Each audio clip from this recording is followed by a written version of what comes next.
Hello everyone, welcome back to my YouTube channel GS by Priyanka. और आज की इस क्लास में हम डिस्कस करने वाले हैं विटामिन्स के बारे में।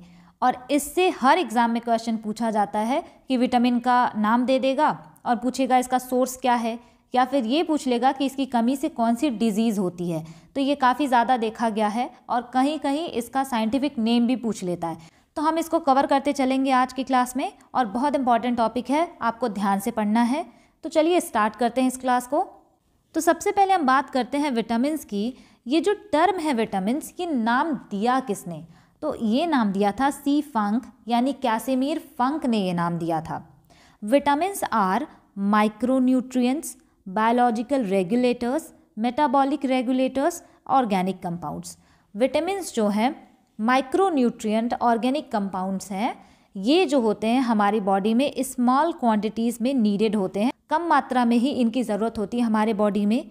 हमें विटामिन्स बाहर से लेने पड़ते हैं क्योंकि हमारी बॉडी में विटामिन सिंथेसाइज्ड नहीं होते, मतलब विटामिन हमारी बॉडीज़ में बनता नहीं है, इसलिए हमें उन्हें बाहर से लेना पड़ता है और ये बहुत ज़्यादा इसेंशियल होते हैं। लेकिन विटामिन डी और विटामिन के थोड़ा बहुत हमारे बॉडी में बनता है, बाकी जो है हमारे बॉडी में सिंथेसाइज्ड नहीं होता। ठीक है, they are generally divided in 2 groups. अगर विटामिन को हम डिवाइड करें तो इनको हम 2 ग्रुप्स में डिवाइड कर सकते हैं। कैसे? एक तो होता है फैट सॉल्युबल विटामिन और एक होता है water soluble vitamin. Fat soluble vitamin यानी कि जो फैट में सॉल्युबल हो, और वाटर सॉल्युबल जो वाटर में सॉल्युबल हो यानी घुल जाए। तो फैट सॉल्युबल विटामिन को आप याद रख सकते हैं मोटा कीड़ा, कीड़ा यानी कि फैट में सॉल्युबल है, सो KEDA। ये बड़ी पॉपुलर ट्रिक है कि कीड़ा से याद रख सकते हैं फैट सॉल्युबल विटामिन्स को। अगर हम ज़्यादा मात्रा में ले लेते हैं इस फैट सॉल्युबल विटामिन्स को, तो इससे जो है ना हमें हाइपर विटामिनियोसिस हो जाता है, जिससे कि हेयर लॉस होने लगता है, क्रैक्ड माउथ और बहुत सारी प्रॉब्लम्स होने लगती हैं। मतलब ये केवल हमें कम क्वांटिटी में चाहिए होता है विटामिन, अगर बहुत ज़्यादा हो गया तो भी हमारे लिए ये नुकसान करता है। वाटर सॉल्युबल विटामिन की बात करें तो आप याद रख सकते हैं BC। If taken in excess they are washed away.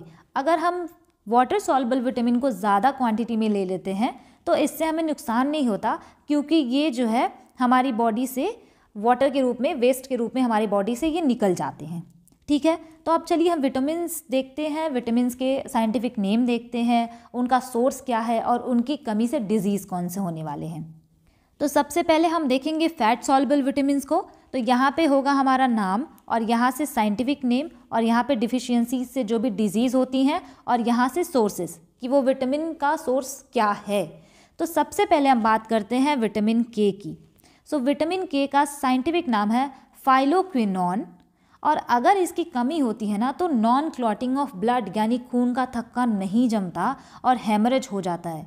और अगर हम इसके सोर्स की बात करें तो कैश्यू नट्स, अल्फ़ा टोमेटोज़ एंड वेजिटेबल्स, इन सब से हमें विटामिन K मिलता है। अल्फ़ा एक ग्रीन कलर का प्लांट है, तो उससे हमें ये मिलता है विटामिन K।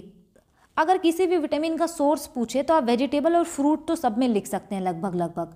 मिल्क भी लिख सकते हैं, जहाँ पे खट्टे चीज़ की बात हो वहाँ पे आप मिल्क नहीं लिख सकते, नहीं तो फ्रूट्स या वेजिटेबल सारे विटामिन में आप सोर्सेज में लिख सकते हैं।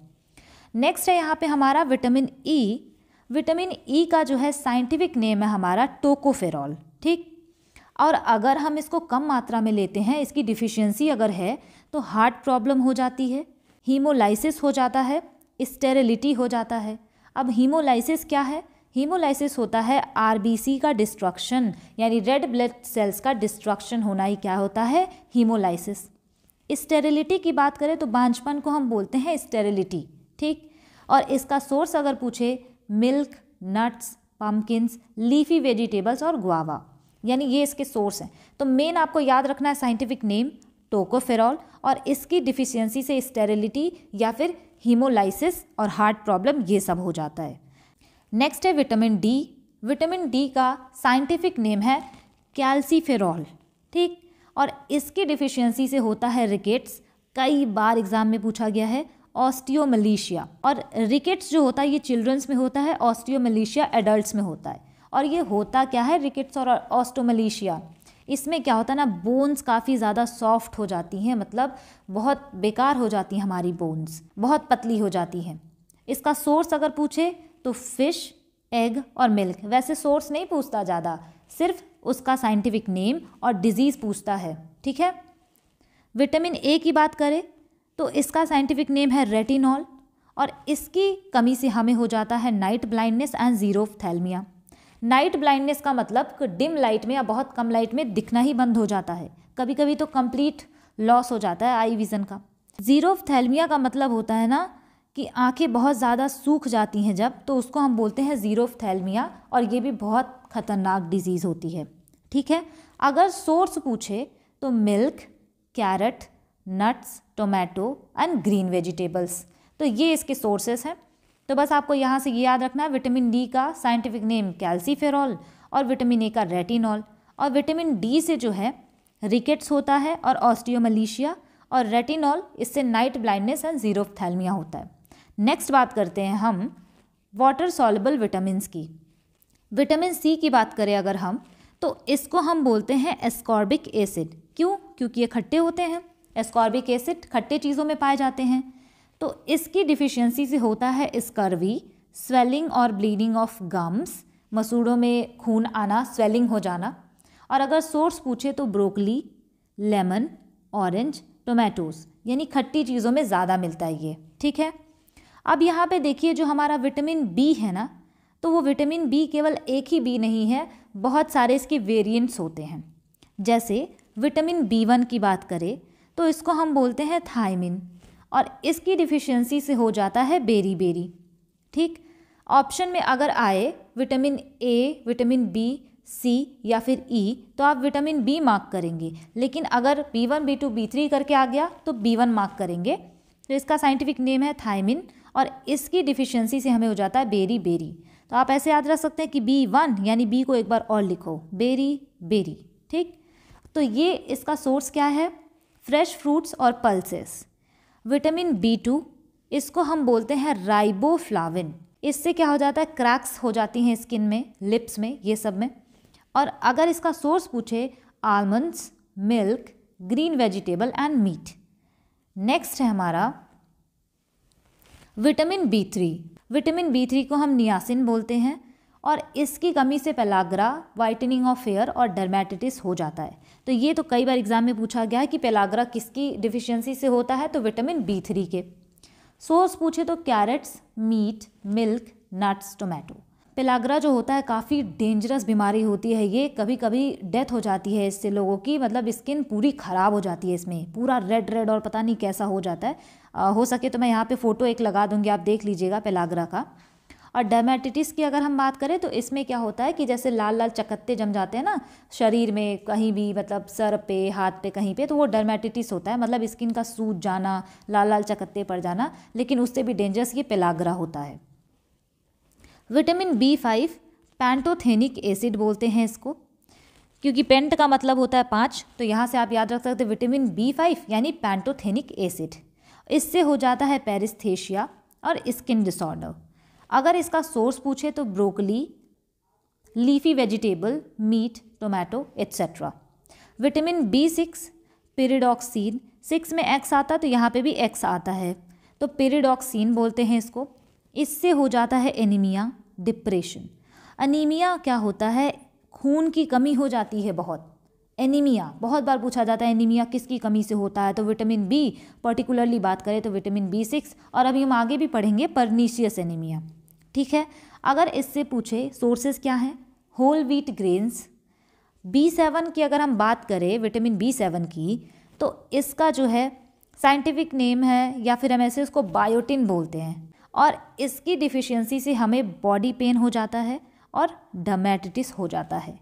अगर ये पूछे इसका सोर्स क्या है, तो एग, नट्स, मिल्क। नेक्स्ट है हमारा विटामिन B9। B9 को हम बोलते हैं फॉलिक एसिड। इससे एनीमिया हो जाता है एंड डायरिया भी हो जाता है। अगर पूछे कि इसका सोर्स क्या है, तो ग्रीन लीफी वेजिटेबल्स, पल्सेस और एग्स होंगे। और ये बहुत इंपॉर्टेंट है विटामिन B12, इसको हम बोलते हैं साइनोकोबालामीन, और इससे होता है परनीसियस एनीमिया। परनीसियस एनीमिया ये थोड़ा डेंजरस टाइप का एनीमिया है, इसमें रेड ब्लड सेल्स काफ़ी ज़्यादा डिक्रीज़ होने लगती हैं, कम होने लगती हैं। अगर इसका सोर्स पूछे तो फोर्टिफाइड सीरियल्स, मीट और मिल्क, ये होते हैं। अब देखिए यहाँ पे जो ट्रिक है मैंने अलग से लिख दी है कि फैट सॉल्युबल विटामिन आप कीड़ा से याद रख सकते हैं, मोटा कीड़ा, यानी वो फैट में ही सॉल्युबल है, यानी KEDA, ठीक। और अगर साइंटिफिक नेम आपको याद रखना है विटामिन का तो सबसे पहले यहाँ पे लिखिए ACDEK। अब यहाँ से आप याद रखिए रेस टू फिलीपींस। R से हो जाएगा रेटिनॉल, A से हो जाएगा स्कॉर्बिक, C से हो जाएगा कैल्सीफेरॉल और T से हो जाएगा टोकोफेरॉल और फिली से हो जाएगा फाइलोक्विनॉन। तो A रेटिनॉल, C का स्कॉर्बिक एसिड, D का कैल्सीफेरॉल, E का टोकोफेरॉल और K का फाइलोक्विनॉन। तो यहाँ पे हमने कवर कर लिए विटामिन्स के नाम और उनके सोर्सेज और उनकी डिफिशियंसी से होने वाले डिजीजेस। अब कुछ क्वेश्चंस देख लेते हैं जो इसमें कवर नहीं हुआ है। तो चलिए स्टार्ट करते हैं क्वेश्चंस यहाँ पे मैंने वन लाइनर ही लिए हैं। Question number 1, scurvy is cause due to deficiency of. Scurvy किस विटामिन के डिफिशियंसी से होती है? तो ये विटामिन C के डिफिशियंसी से होती है। और अच्छा सोर्स है विटामिन C का आंवला, बहुत अच्छा सोर्स है ये। Question number 2, which vitamin is essential for the coagulation of blood. यानी रक्त का थक्का जमने के लिए कौन सी विटामिन ज़रूरी है? तो विटामिन K ज़रूरी है, ठीक। Question number 3, which vitamin is known as ergocalciferol. Ergocalciferol से हम जानते हैं विटामिन D2 को, विटामिन D3 को हम जानते हैं कोलेकैल्सीफेरॉल।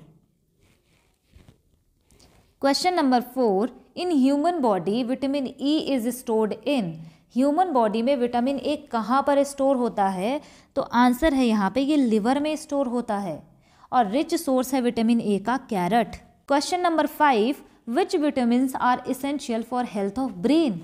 यानी ब्रेन की हेल्थ के लिए कौन सा विटामिन ज़रूरी है? तो विटामिन B6, B9, B12 तीनों ज़रूरी हैं और इसी वजह से हम इनको बोलते हैं ब्रेन विटामिन्स, यानी B से ब्रेन, B से B वाले विटामिन्स, ठीक। क्वेश्चन नंबर 6 है, which is the most essential nutrient for a women during her initial stages of pregnancy to prevent birth defects. कई बार कई लोग जन्म लेते हैं तो बहुत सारे डिफेक्ट होती है उनकी बॉडी में, कोई ऑर्गन है ज़्यादा डेवलप नहीं होता है, तो बहुत सारे डिफेक्ट्स देखने को मिलते हैं। तो वही पूछ रहा है कि कौन सा इसेंशियल न्यूट्रिएंट है जो कि विमेन को प्रेगनेंसी के टाइम पे, मतलब इनिशियल स्टेजेस पे लेना चाहिए ताकि बर्थ डिफेक्ट्स को रोका जा सके। तो ऑप्शन है यहाँ, तो राइट आंसर है यहाँ पे फॉलिक एसिड, जो कि होता है हमारा विटामिन B9, ये बहुत ज़्यादा इंपॉर्टेंट होता है। क्वेश्चन नंबर 7 है यहाँ पे, which vitamin is normally made in the kidneys. कौन सी विटामिन जो है किडनीज में बनती है नॉर्मली? तो वो होता है हमारा विटामिन D। अगर पूछे सन से कौन सी विटामिन मिलती है तो भी विटामिन D ही मिलती है। Question number 8, Shyam is suffering from beriberi, this is because he has a deficiency of. इसमें ये बोला है कि बेरी बेरी रोग है किसी को, तो कौन से विटामिन की कमी से है? तो वो होता है विटामिन B की कमी से, पर्टिकुलरली बात करें तो विटामिन B1 की कमी से। Question number 9, the deficiency of which vitamin causes pellagra. Pellagra किस विटामिन की कमी से होता है? तो विटामिन B3 की कमी से होता है। Question number 10, which disease is caused by the prolonged deficiency of vitamin D। यानी कि बहुत लंबे समय तक अगर विटामिन D की कमी रहे तो कौन सी डिजीज़ हो जाती है? तो रिकेट्स हो जाती है। Question number 11 and last question है, which vitamin are present in milk. Milk में कौन सा विटामिन होता है? तो vitamin A and vitamin B, ठीक। तो हमने पहले थ्योरी कवर की, उसके बाद जो उसमें नहीं कवर हुआ था उसको मैंने क्वेश्चंस के थ्रू कवर किया है। और विटामिन से इतने ही इम्पोर्टेंट क्वेश्चन बनते हैं और मैंने जहाँ तक देखा है तो इससे ज़्यादा क्वेश्चन विटामिन से नहीं पूछा जाएगा। तो ये कंप्लीट वीडियो है, आपको आप इस पर रिलाई कर सकते हैं। तो ये था कंप्लीट वीडियो विटामिन का। क्वेश्चन भी हमने किए यहाँ पे और मैंने ये ध्यान रखा है कि कोई भी क्वेश्चन छूटे ना। तो आपको ये वीडियो कैसी लगी कमेंट करके ज़रूर बताइएगा और वीडियो अच्छी लगी हो तो उसको शेयर भी ज़रूर करिएगा।